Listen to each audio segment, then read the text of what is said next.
Seja muito bem-vindo a mais um episódio do podcast Fé e Vida, sétimo e último episódio da série Ame Sua Igreja, né? Hoje nós vamos falar sobre testemunhar e comissionar. No último episódio nós estivemos conversando aqui sobre honrar, né? Sobre como as escrituras nos direcionam, né? Na ideia de que nós devemos honrar nossos líderes, aqueles líderes que têm exercido um trabalho fiel, né? E que têm se dedicado a liderar de maneira bíblica, né? Então, se você não assistiu ainda esse ou algum dos outros episódios, mais uma vez, eu te encorajo a voltar lá, dar uma olhada. E nós vamos começar aqui a tratar desse assunto, né, sobre testemunhar, né, dando continuidade a essa ideia de igreja, né, de igreja local, de fazer parte de uma igreja local. E eu vou ler aqui uma frase do livro, que ele diz o seguinte: como membros de igreja, cada um de nós interage com diversas pessoas em nossa rotina. Nas lojas, no local de trabalho, na vizinhança, entre nossos familiares e nos lugares que frequentamos por lazer. O evangelismo é uma resposta e deve ser praticado por todos aqueles que fazem parte da família de Deus. Eu acho interessante que ele começa o capítulo falando, ele diz uma fala aí de um filme, né, que se você construir, eles virão. E é interessante, ele vai dando alguns exemplos de que as pessoas que chegam até a igreja, né, até a nossa igreja, por exemplo, elas não chegam lá, por exemplo, porque viram que eles pensaram talvez em algum dia, a música daquela igreja deve ser muito boa, vou lá.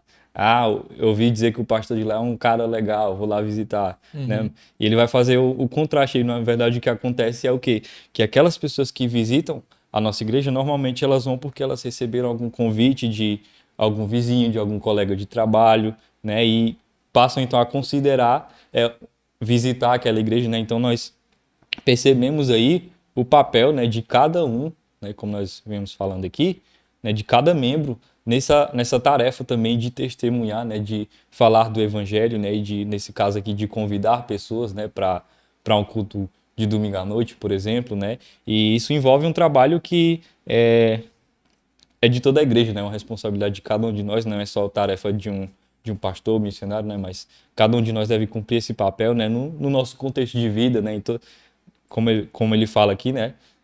Cada um de nós interage com diversas pessoas, né?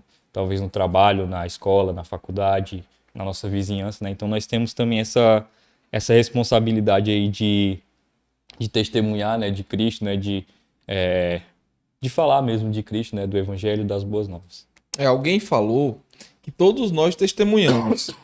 A pergunta é que tipo de testemunho nós damos, né? Se Sim, é um bom testemunho ou não, né?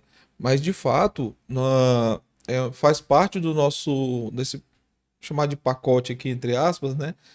Mas faz parte das responsabilidades do cristão de testemunhar, né? De dar sim, um bom testemunho.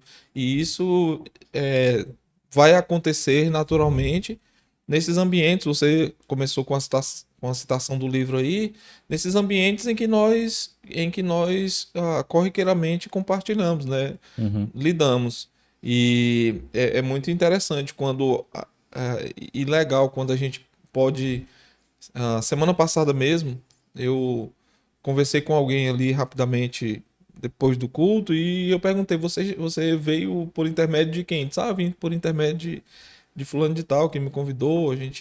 Então é muito legal quando a gente vê alguém que está ali visitando a nossa igreja que veio a convite de alguém. Então alguém entendeu, né, o seu papel ali, nesse papel de testemunhar. É evidente que um convite não limita.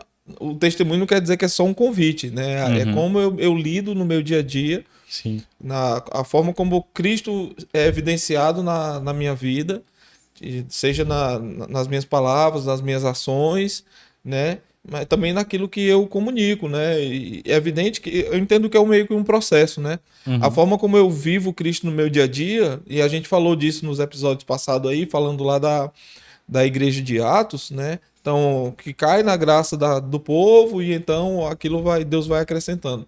Então, sem dúvida nenhuma, quando alguém aceita um convite de alguém para ir à igreja, é porque de alguma forma o testemunho daquela pessoa ali no dia a dia tem causado algo, né? Porque senão, se Sim. não fosse um bom testemunho, a pessoa diria, não, se for para ser igual você, eu não vou, né? É. Então, quando alguém aceita, porque de alguma forma aquele testemunho tem sido um bom testemunho e a gente louva por isso e ora para que para que toda a igreja, na verdade, né?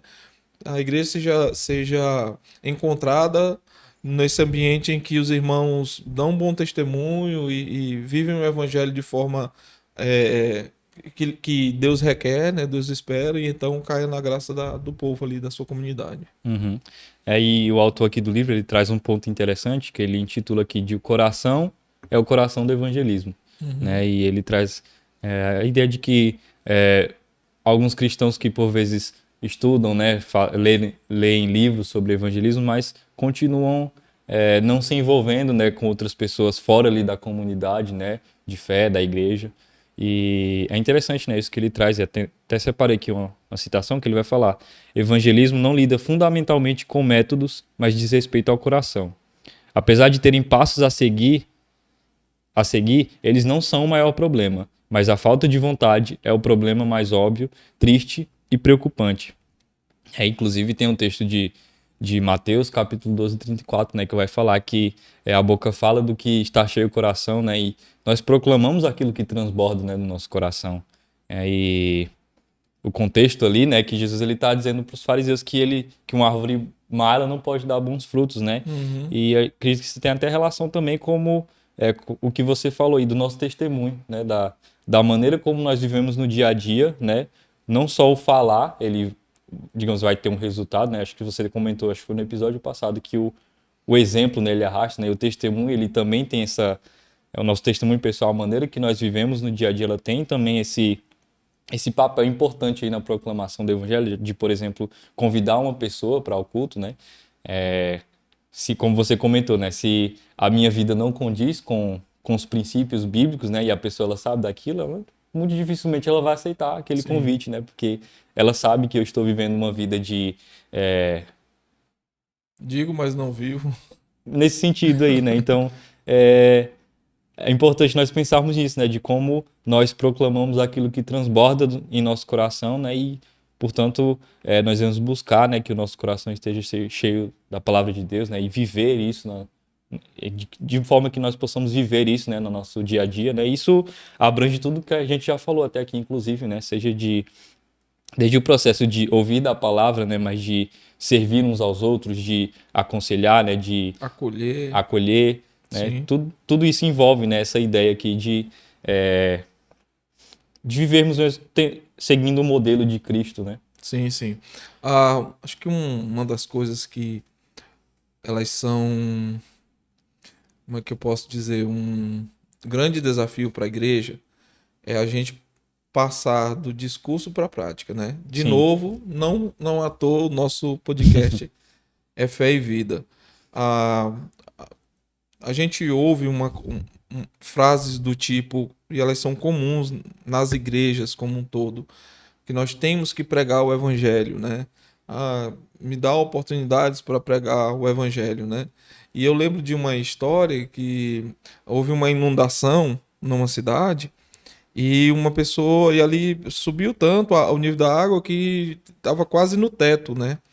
E uma pessoa estava lá no teto e então chega alguém com um bambu ali e disse, pula aqui, vamos seguir e tal. E ele disse, não, vou esperar um ajuda. Aí chega alguém no jet ski, chega alguém numa boia, chega alguém no barco e ele nunca aceita a ajuda ali. Então ele morre, e aí é uma história, né? Essa história chega, quando ele chega no céu, ele diz assim, meu filho, mas eu tava esperando o Senhor. Ele diz, mas meu filho, eu te mandei tanto jeito de você se salvar. E o que eu quero ilustrar com isso é que às vezes a gente fica dizendo que a gente prega o evangelho, e as oportunidades estão ali à nossa frente o dia todo, né? Familiares, trabalhos, amigos, e a gente fica naquela, que o Senhor me deu a oportunidade, o Senhor tá dizendo, mas eu tô te dando as oportunidades. Sim. Né? É aquela mesma coisa de alguém dizer que a gente é convidado a viver por fé e aparece uma situação difícil na nossa vida, é a hora ali da gente viver por fé, né? Então, assim, nós precisamos sair desse discurso bonito, mas com pouca prática, né? Pessoas que dizem, não, que a gente prega o evangelho, mas ninguém nunca falou de Jesus para ninguém. Sim. Será que essa pessoa não tem uma pessoa ali que ela, né, possa pregar o evangelho e a vida dela como um todo ali, né? Alguém que aceita um convite para ir tem a ver com a forma com aquela pessoa, porque nós estamos sendo vistos, quer queiramos ou não. Uhum. A gente está testemunhando, quer queiramos ou não.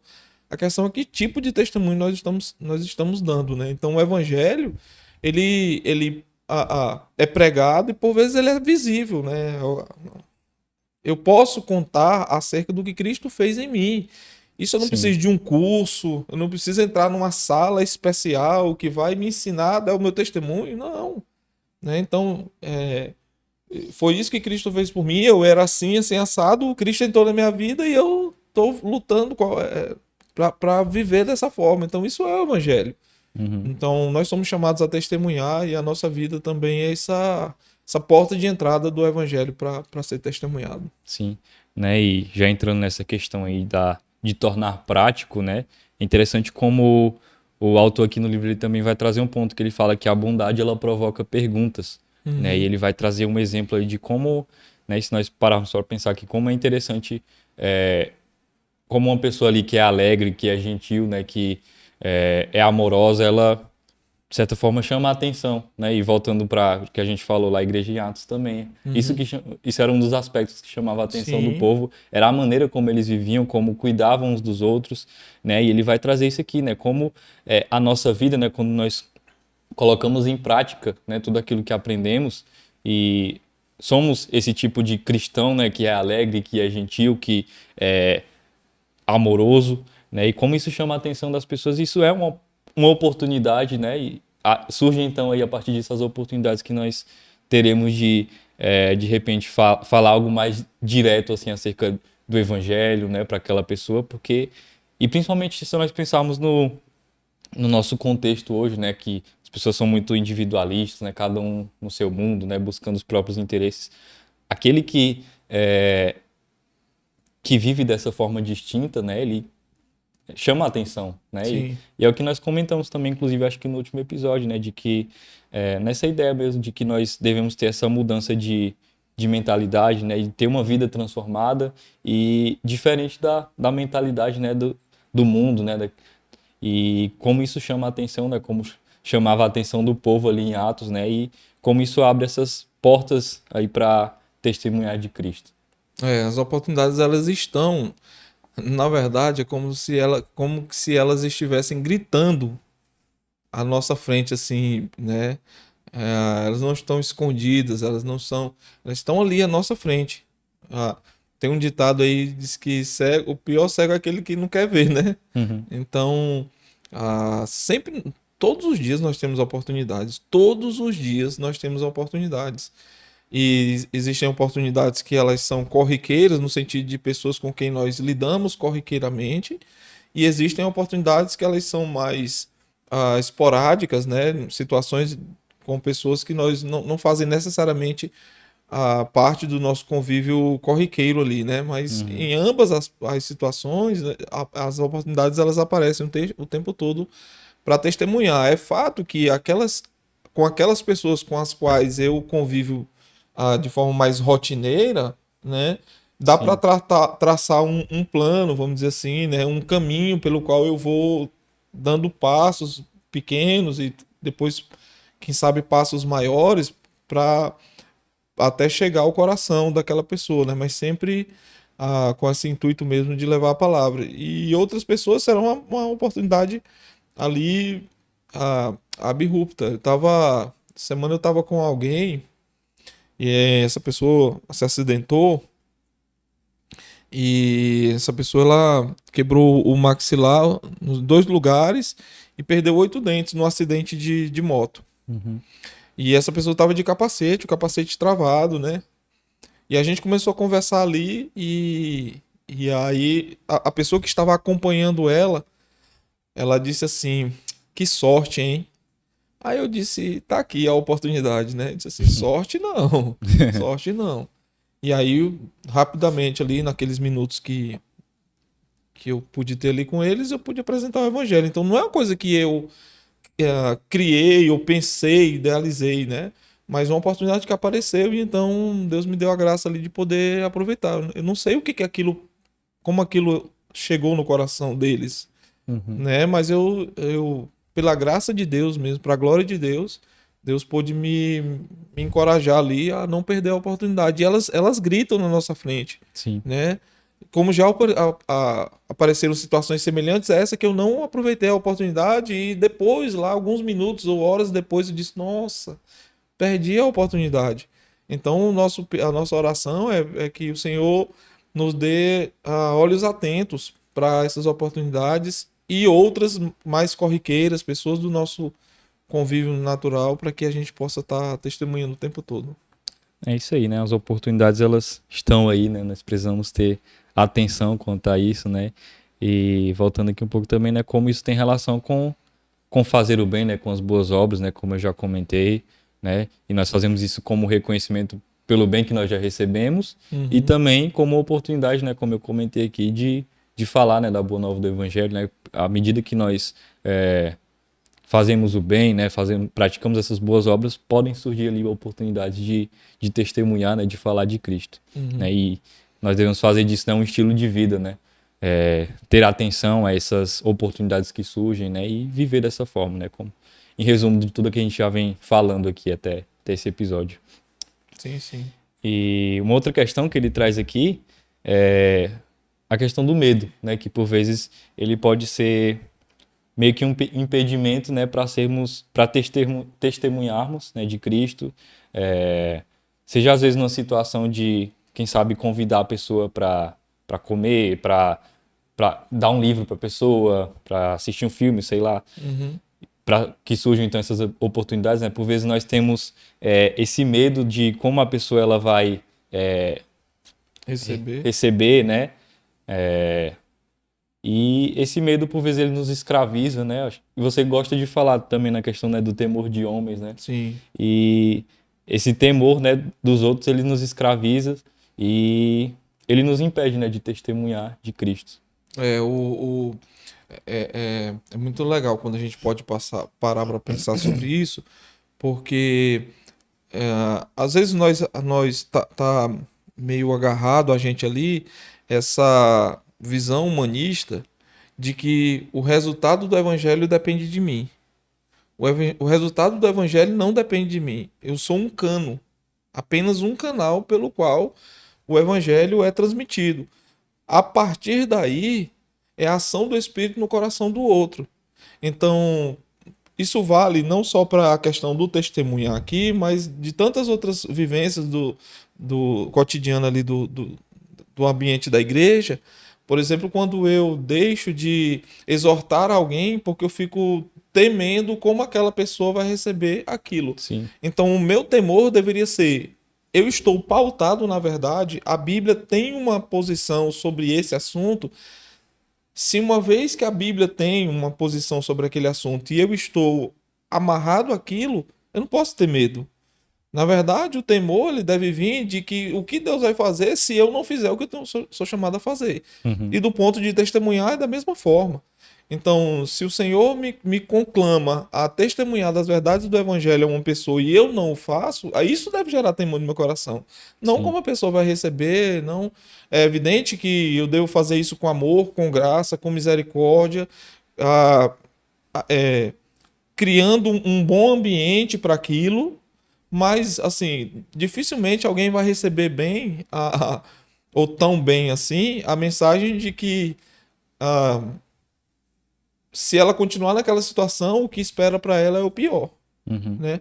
Mas é minha responsabilidade de transmitir aquilo e fazer aquilo com amor, com graça de novo, com amor, com graça, com misericórdia, mas falando essa verdade, testemunhando dessa verdade e testemunhando ela com amor e com graça. Sim. O texto de Provérbios 29, 25 vai falar que quem teme ao homem arma ciladas, mas o que confia no Senhor está seguro, né? Sim. Então é isso, né? Nós precisamos confiar no Senhor e entender que nós estamos seguros, né? Seja nesse contexto de testemunhar, né? Às vezes por medo ali de como a pessoa vai reagir ou de alguma situação que aquilo possa desencadear, mas entender que no Senhor nós estamos seguros, Sim. né? E como você falou, né, nós devemos nos preocupar com o que Deus como Deus ele vai enxergar se nós não fizermos aquilo que ele nos ordena conclama a fazer. fazer, Sim. né? Então, o antídoto, digamos assim, para vencer o medo é isso, né? É reverenciar a Cristo mais do que aos homens, né? Entendendo que se nós confiamos no Senhor, né? Nós estamos seguros. Ele nos garante isso. A sua palavra nos Amém. garante isso. É isso. E tem outro ponto aqui que eu acho bem interessante que ele traz acerca do testemunho. Eu separei um trecho do livro aqui que ele diz assim: esforce-se para que seu testemunho seja interessante, vívido e cheio de cores. Evite o diálogo chato, tedioso e monótono. Use sua personalidade a seu favor. Sim, alguns aspectos dela precisam ser santificados, mas de maneira geral, nós devemos compartilhar as boas novas fazendo uso da nossa personalidade. Se você é calmo, faça uso do seu tom gentil. Se você é descontraído, faça uso do seu bom humor. Se você é daqueles extrovertidos bem espaçosos, deixe sua empolgação transbordar. Se você é hospitaleiro, deixe sua gentileza derreter o coração de seus convidados. Todo mundo é interessante porque cada indivíduo é único. Não seja um robô quando o assunto é evangelismo. Não pregue sobre você mesmo, mas seja você mesmo, né? Então, eu acho bem bacana, né? Esse exemplo que ele traz aqui, essa fala dele, né? De como não há uma forma fechada ali, né? De um curso que eu faço para evangelizar, onde todo mundo fala da mesma forma, né? Mas deve ser algo que parte da nossa vida mesmo, do nosso dia a dia, né? Como fosse uma receita de bolo, né? Não é uma receita de bolo. Deve partir da maneira como nós vivemos o evangelho, né? E ele fala aqui da questão de como nós somos, né? Nós não precisamos fingir ser alguma outra pessoa, né? Mas ser, apesar de que a nossa personalidade, ele traz aqui, tem pontos que precisam ser santificados, né? Ajustados, Sim. mas nós não precisamos parecer ali com outra pessoa que nós não somos, né? E isso torna o processo, né? Digamos, mais agradável para aquela pessoa que recebe, né? Ele fala até do exemplo da própria conversão dele aqui no livro, né? De como foi marcante para ele a forma como os colegas de faculdade ali apresentaram o evangelho para ele, né? Não foi nada entediante, né? Eles não tinham ali meio que um protocolo, né? Mas a partir da vivência, né, que eles tinham, né, de conversas e da maneira como eles viviam, né, isso induzia a fazer perguntas, né, sobre a fé deles, né, e Sim. isso foi abrindo portas, né, para isso, né, para que o evangelho fosse entrando ali na vida dele, né, e foi algo, digamos assim, natural, né, não há como eu já vim falando aqui, né, não há uma receita de bolo, né, um roteiro ali pronto, né, mas deve ser algo que parte de tudo que nós falamos até aqui, né, da maneira como nós devemos viver enquanto cristãos, né, e aplicar isso à nossa vida, né, e aos nossos contextos de vida. Eu não acho que a nossa oração deve ser pedir a Deus que nos dê oportunidades e que ao nos dar essas oportunidades a gente de fato esteja atento, porque nós estamos fazendo parte, e eu acho que isso até nos leva ao oitavo ponto do livro, né, que é esse ponto da comissão, né, de sermos comissionados, é que o, o, o meu testemunho faz parte dessa caminhada, desse projeto de Deus para a expansão do seu reino. Uhum. Né? E o oitavo ponto, melhor, e último ponto do livro é falar sobre esse comissionamento de Deus para o seu povo, para a expansão do seu reino, né? Para o crescimento do seu reino aqui na terra e como Deus quer utilizar as individualidades no processo. Né? E isso é a beleza do evangelho, quando nós podemos ver pessoas diferentes, pessoas que têm capacidades diferentes, que têm jeitos diferentes, elas vão atuando e a gente. E é muito fácil ver isso na igreja, né? Na igreja você vê uma pessoa que rapidamente ali ele abre a boca, começa a falar, abre uma rodinha ali na frente, no meio dele, ele sabe se comunicar bem, né? E várias pessoas param e ele ou o extrovertido, né? Que também o livro citou aí, ele começa a conversar e uma série de pessoas param ali, começam a sorrir e tal, e ele deixa aquele ambiente mais leve, como criando uma oportunidade. Mas você tem do outro lado uma pessoa que é mais reservada e que ele ali é ele, uma pessoa, e que é aquela pessoa ali, ele é aquilo. E com aquela contato ali de uma só pessoa, ele também está de estar pregando o evangelho. E tudo isso como parte desse processo maior, que é o processo de expansão da igreja. No ponto do capítulo 8 a gente vai entrar nesse episódio que a gente vai acabar tratando dos dois últimos pontos. A gente vai ver como ele cita no livro lá o exemplo da igreja de Antioquia, Uhum. né? E essa igreja de Antioquia, numa cidade cosmopolita, uma cidade de muitos recursos, enfim, uma cidade como as nossas de hoje, olhando aqui para a nossa realidade, como a de Balsas hoje, uma cidade de muitos de povos de muitos lugares, né, de muitas culturas e, enfim, que a gente pode chamar de um local propício para o evangelho.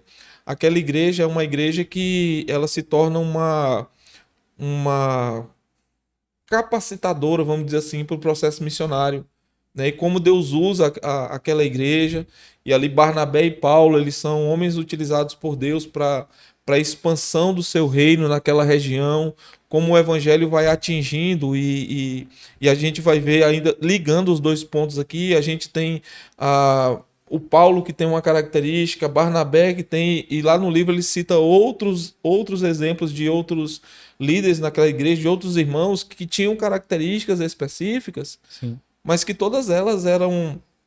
Isso nos liga a outros pontos anteriores, como por exemplo no episódio de honra e da pluralidade ali, a gente vê como Deus vai usando a diversidade dos líderes, mas isso é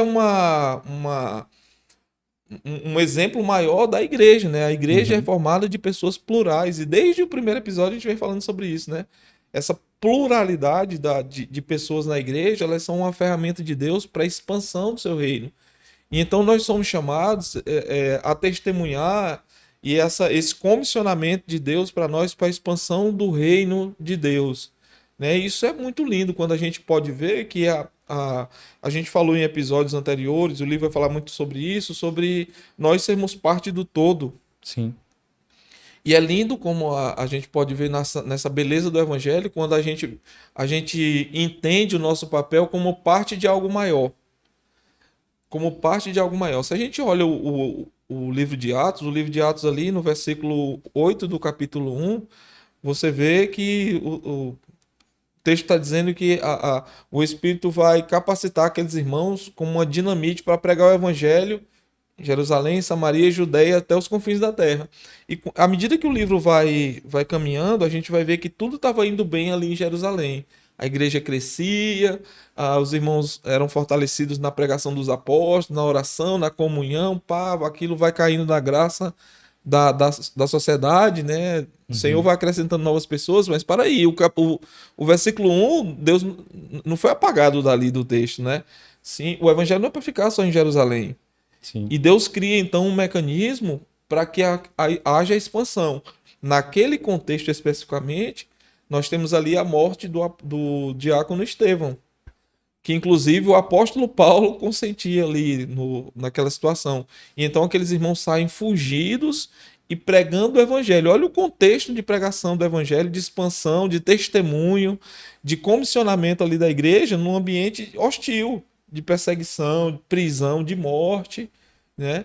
Então, nós somos chamados a sermos parte desse todo, do todo que está envolvido com essa grande comissão que a gente tanto fala Uhum. na igreja, de expansão, e isso vale tanto para projetos grandes, mas como aquele encontro que eu e uma pessoa, eu e duas, três pessoas ali, um grupo pequeno, um grupo maior, tudo isso faz parte desse projeto maior. Acabei me alongando aqui no ponto, mas Sim. que eu não queria perder o link aqui desses dois capítulos, já que a gente hoje vai tratar dos dois capítulos, né?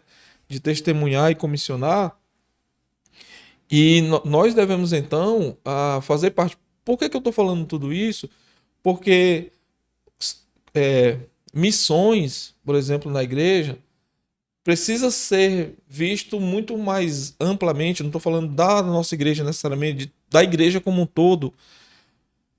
Porque missões não é só a missão de mandar dinheiro para alguém que está lá, é a minha missão aqui, nesse meu campo missionário, que é ali o meu trabalho, a minha família, as pessoas da minha do meu convívio ali esportivo, vamos dizer assim, seja academia, andar de bicicleta, jogar futebol, sei lá. Uhum. Tudo isso faz parte desse mecanismo de testemunho de comissão que o Senhor nos deu.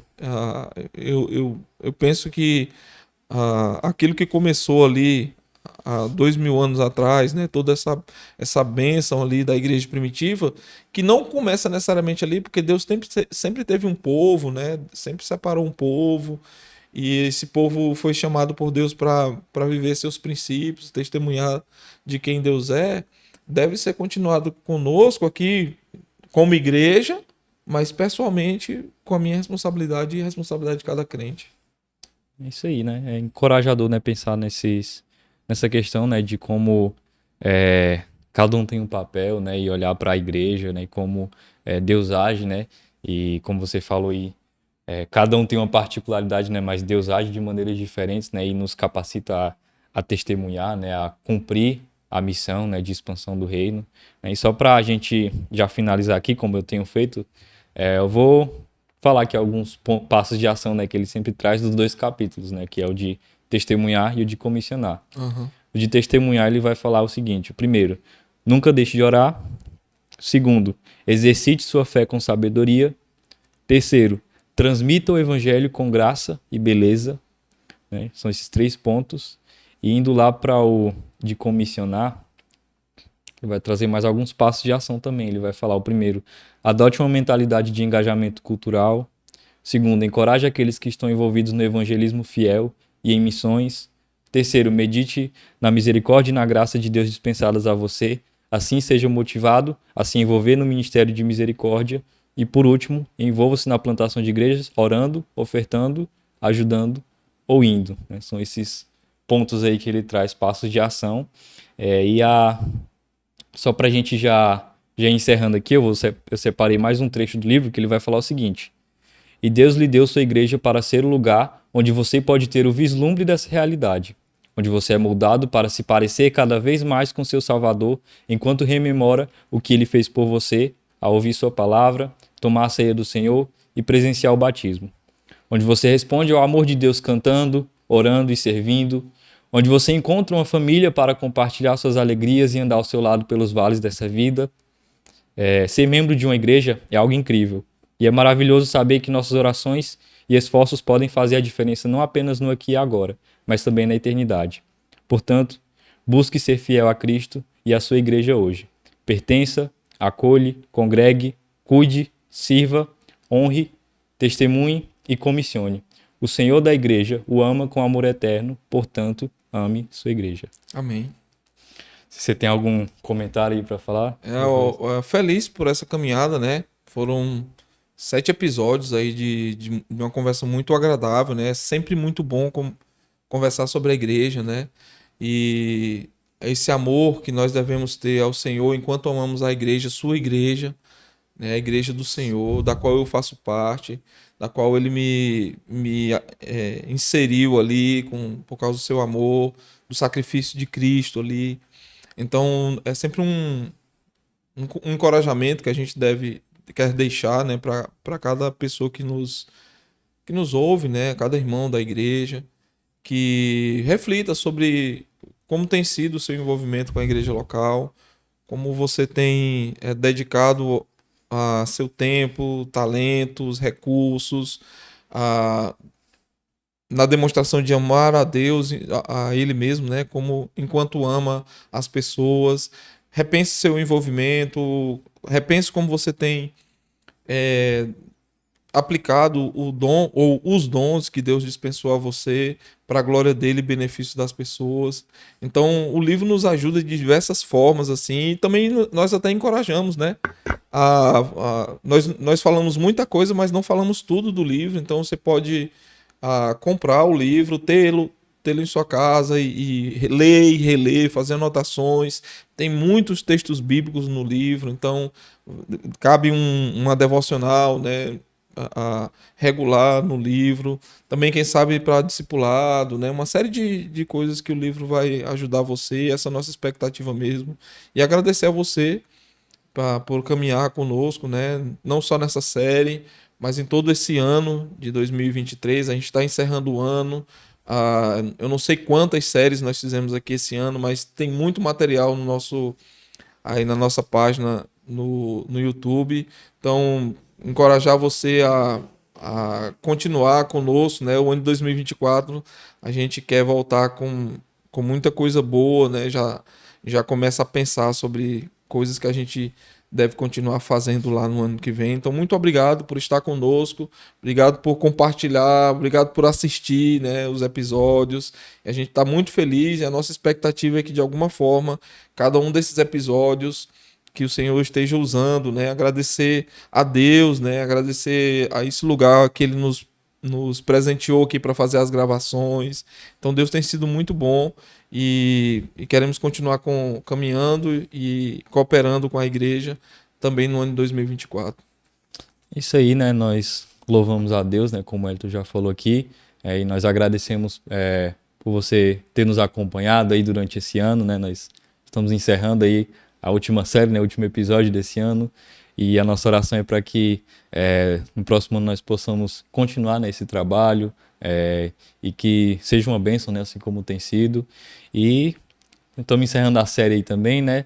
De novo, né? Como eu sempre falo no final dos episódios, se você foi abençoado de alguma forma, pode nos ajudar compartilhando também, curtindo. Se quiser deixar algum comentário, alguma dúvida aí também, né? Nós vamos estar lendo. E até o ano que vem. Que Deus abençoe.